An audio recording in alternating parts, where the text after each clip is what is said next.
అలాగే Johnny master నేరం అంగీకరించారని చెప్పేసేసి అన్ని ఛానల్స్‌లో వస్తూ ఉంది. నిజంగా ఆయన తప్పు ఒప్పుకున్నాడంటారా? అసలు ఒకవేళ ఒప్పుకుంటే గనుక ఆయనకి ఎలాంటి శిక్ష పడుతుందంటారు? అయన్నీ పిచ్చి మాటలమ్మా. ఈ మనం మీడియాకి చెప్పాను కదా! సేలబుల్ సబ్జెక్ట్ కావాలి. ఎవరిని తప్పనలేను. ఎంతోమంది జీవనోపాధి కల్పిస్తున్న మీడియాని నేను కించపరచలేను. అవునండి.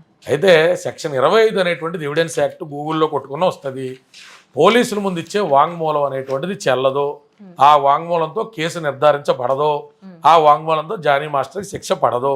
పోలీసుల ముందు ఇచ్చే వాంగ్మూలానికి విలువ లేదు. సెక్షన్ 25 కింద పోలీసుల ముందు సాధారణంగా ఇస్తారు. మీ మీద ఏదైనా థెఫ్ట్ కేసు పెట్టాను అనుకోమ్మ, నేను మిమ్మల్ని పోలీసులు అరెస్ట్ చేసినప్పుడు కూడా రిమాండ్ రిపోర్ట్లో ఒప్పేసుకున్నారు ఆవిడని చెప్పి మీ పేరు రాసి అంత 3 అవన్నీ చిన్న విషయాలు. వాటి వల్ల ఏమీ అవ్వదు. ఏదో మీడియా ప్రోపగండా తప్ప జానీ మాస్టర్ అడ్మిట్ చేసిందలా జానీ మాస్టర్కి వచ్చే నష్టం లేదు.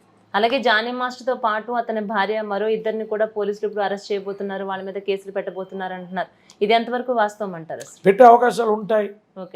ఆవిడ కూడా అవుతుంది. ఎందుకంటే ఆ అమ్మాయి చెప్పిన ఎలిగేషన్స్ లో బలవంత మత మార్పిడికి ఆవిడ కూడా ప్రోద్బలం చేసింది అనేటువంటి దాన్ని ఎంఫసైజ్ చేస్తూ ప్రాథమిక ఆధారాలు చూపెడితే ఆవిడని కూడా అక్యూజ్డ్ గా చేర్చే అవకాశం ఉంటుంది.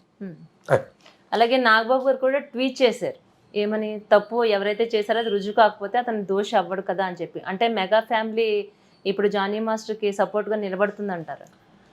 మెగా ఫ్యామిలీ అని కాదమ్మా, అది నాకు తెలిసిన వరకు నాగబాబు గారి వ్యక్తిగతమైన అభిప్రాయం ఏంటొచ్చు తప్ప కాదుగా.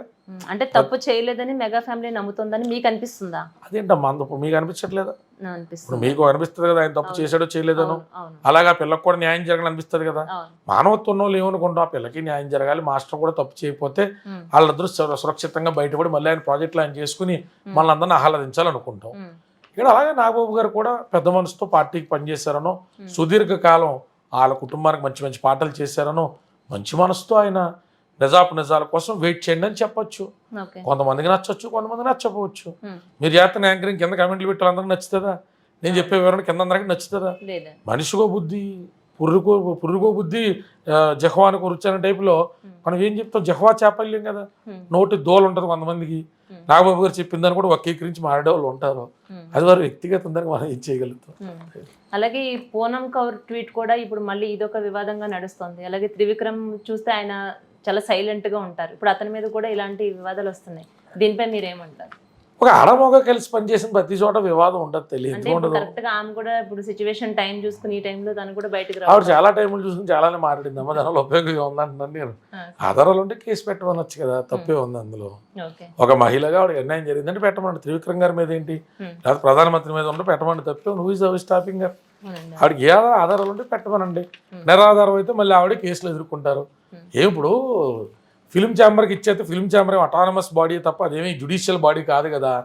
ఆ జ్యుడిషియల్ బాడీ కాందాన్ని ముందుకు వెళ్ళిపోయి నేను ఫిర్యాదు ఇచ్చాను మీరు యాక్షన్ తీసుకోలేదంటే పోలీస్ స్టేషన్కి వెళ్ళండి, కోర్టుకి వెళ్ళండి, మీ దగ్గర ఉన్న ఆధారాలు సబ్మిట్ చేయండి. ఆవిడే ఖచ్చితంగా చదువుకున్న వ్యక్తి కింద మరింత మెచ్యూర్డ్గా లీగల్ ఆలోచనతో, లీగల్ జురిస్ప్రుడెన్స్తో ఆవిడ లీగల్ స్పిరిట్తో వ్యవహరించాలని కోరుకుంటాం తప్ప ట్విట్టర్లో ట్వీట్లు పెడతానో లేదా ఫిల్మ్ ఛాంబర్ ముందుకు వెళ్తాను ఏం న్యాయం జరిగిపోద్ది తల్లి, ఏమవుద్ది, దానివల్ల ఉపయోగం ఏముంటుందమ్మా. అలాగే ఈ ఆధారాలు చూపించడంలో ఒకవేళ బాధితురాలు విఫలమైతే ఖచ్చితంగా ఆవిడ చాలా సీరియస్ కాన్సిక్వెన్స్ ఎదుర్కొంటుంది. ఈ ఆధారాలు చూపించకుండా ఎంత హీనియస్గా ఆవిడ చేసింది అంటే ఆవిడకి కూడా చాలా దారుణమైనటువంటి శిక్ష పడుతుంది. కనీసం 2 సంవత్సరాలు జైలు ఖైదు అవుతుంది ఆవిడ కూడా. It is not easy. గుడ్డ కలిసి ముఖం మీద వేసేస్తాం, నిరాధారంగా చెప్పేస్తాం అంటే పెద్ద పెద్ద టీవీ ఛానల్స్ సర్వే అవ్వలేని పరిస్థితి. డెఫమేషన్ కేసు మీద ఎవరో మొండోడు మెంటలో ఉంటాడు, అమ్మ సీరియస్ పట్టు కూర్చుంటాడు, ఏం చేస్తారు చెప్పండి.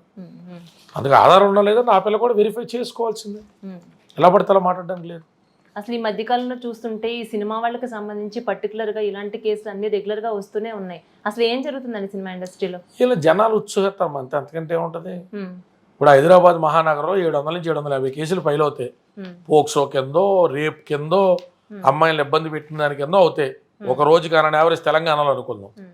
ఈ కేసులన్నీ కూడా ప్రముఖమైన సంచలనం నోచుకుంటాయా? సెలబ్రిటీ అనేసరికి మనకి ఇన్హెరెంట్గా లోకు అమ్మ.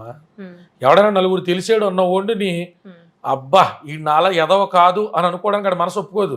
ఆడ ఎందులో దొరికే తెక్కలేని ఆనందం, అమ్మాయి చీడి నాల ఎదవ అని ఆనందం, అందుకు షేర్ చేస్తారు తప్ప ఎవరికైనా వాళ్ళందరికీ ఆదర్శాలా? జానీ మాస్టర్ని దుయ్యబట్టి వాళ్ళందరికీ కూడా ఆడపిల్లకి న్యాయం జరగాలని చెప్పి ఒక ఆదర్శమా కాదు. ఆడకు మానసికమైన ఆనందం. ఆడకంటే బాగా ఎదిగినోడు, ఎస్టాబ్లిష్ అయినోడు, పేరు పొందేవాడు, తప్పట్లు పొందేవాడు ఎందులో దొరికేసాడు అంగ నా కొడుకు అనుకుని ఆనందం. ఇంకో రకమైన మానసిక బ్యాచ్ ఉంటుంది వైకల్యం ఉన్నోళ్ళు. అగో మాకు నచ్చినట్టుగా ఇతను ఫలానా వ్యక్తిని సపోర్ట్ చేయలేదు లేకపోతే చేశాడు కాబట్టి మాకు ఇతను శత్రువే అని అకారణమైన శత్రుత్వాన్ని నింపుకునే వ్యక్తులు కూడా ఉంటారు. నీకు అర్థమవుతుందమ్మా? సో అందుకని అదంతా కూడా మనుషులో ఆలోచన కదా, మనం ఏం చేయగలుగుతాం. ఇక దిలీప్ సుంకర గారు అంటే జనసేన పార్టీకి దూరం అయ్యారా లేకుంటే జనసేన పార్టీ దూరం పెట్టిందా? అసలు అంటే మెగా అభిమానులు అందరూ కూడా మీకు దూరం అవడానికి గల కారణం ఏంటంటారు? దగ్గర దూరం అనేటువంటిది మన ఆలోచనలో ఉంటుంది. మన పని మనం చేసుకుంటే వెళ్ళిపోవాలా. గతంలో ఎవరో నాకు దగ్గర ఉన్నారని నేను పని చేయలేదు, ఎవరో దూరం అయ్యారని నా పని ఆపలేదు. 2019 సార్వత్రిక ఎన్నికల తర్వాత కూడా నాకు పార్టీతో డిస్టెన్స్ వచ్చింది. వచ్చిన తర్వాత కలవక మానేవా, కలిసిన తర్వాత పని చేసుకోవడం మానేవా, వాళ్ళ ఇంట్లో కేసులు చేయడం మానేవా. వాళ్ళు పెద్ద మనసుతో మనకు అవకాశం ఇచ్చారు, మనం ఆ ప్రయాణాన్ని అలాగే హుందాగా నిలుపుకున్నాం. లాస్ట్లో సీట్ల విషయంలో లేకపోతే ఇంకో విషయంలో నాకు ఏదన్నా అభ్యంతరం ఉంటే అభ్యంతరాన్ని తెలియజేసినాం. నాకు వేరే పార్టీ అధికార ప్రతినిధితో డిస్ప్యూట్ వచ్చినప్పుడు పార్టీ పెద్దలకు తెలియజేసినప్పుడు వాళ్ళ స్పందన నాకు కొంత మనస్తాపాన్ని కలిగించింది. కాలక్రమేణా నేను రేషనల్గా ఉండాలనుకున్న విషయం నచ్చలేదు. కొంతమంది పవన్ కళ్యాణ్ గారి అభిమానులకు కానీ వారికి కానీ వారి ఇండివిజువల్ అభిప్రాయాల మేరకు జగన్మోహన్ రెడ్డి గారిని దేవుడే ఓడించాలని నేను చెప్పినటువంటి స్టేట్మెంట్స్ కంటగింపుగా అనిపించినాయి.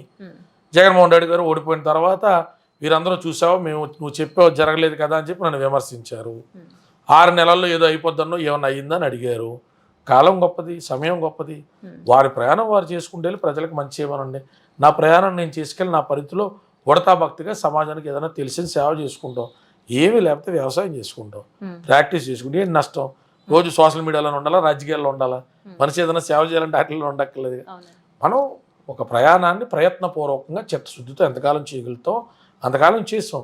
ఎడబాటు దైవాధీనం. ఒకవేళ భగవంతుడు పార్టీతో ఎడబాటు ఇచ్చాడు అనుకోండి, ఓకే, ఇట్స్ ఓకే. 30 సంవత్సరాల పాటు కాంగ్రెస్ పార్టీకి సేవలు అందించిన రాజశేఖర రెడ్డి గారు మరణానంతరం జగన్మోహన్ రెడ్డి గారు ఆ పార్టీతో ఎడబాటు వస్తుందని ఎవరైనా ఊహిస్తారా? చిరంజీవి గారిని ఎంతో ఆరాధించేటువంటి పవన్ కళ్యాణ్ గారు ప్రజారాజ్యంతో లాస్ట్ మూమెంట్లో ఆయన విడిపోతారని ఎవరైనా ఊహించి ఇంకో పార్టీ పెట్టుకుంటారు అనుకుంటారా? కేసీఆర్ గారు అంత టీడీపీలో ఎదిగినటువంటి వ్యక్తి పెట్టుకుంటారని అనుకుంటారా? అంత పెద్ద వాళ్ళకే వాళ్ళ ప్రయత్నించినా సాధ్యం కానటువంటిది నేను ఆఫ్టర్ ఆల్ ఎంత అందరి ముందు చాలా చిన్న వ్యక్తిని. నేను అనుకుంటే ఉండగలిగేదా, అనుకుంటే వెళ్ళిపోగలిగేదా?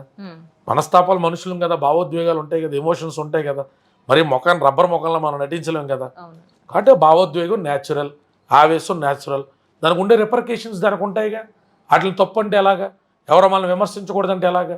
వారి మనసుకి నచ్చినట్టుగా మనం వ్యవహరించినప్పుడు, మన సోషల్ లైఫ్లో ఉన్నప్పుడు 10 మంది 10 రకాలుగా మాట్లాడతారు. అయితే ఇందాక చెప్పినట్టు అది అర్థవంతమైన విమర్శ, అర్ధరహితమైన విమర్శ అన్నది వారి విచక్షణ మీద ఆధారపడు.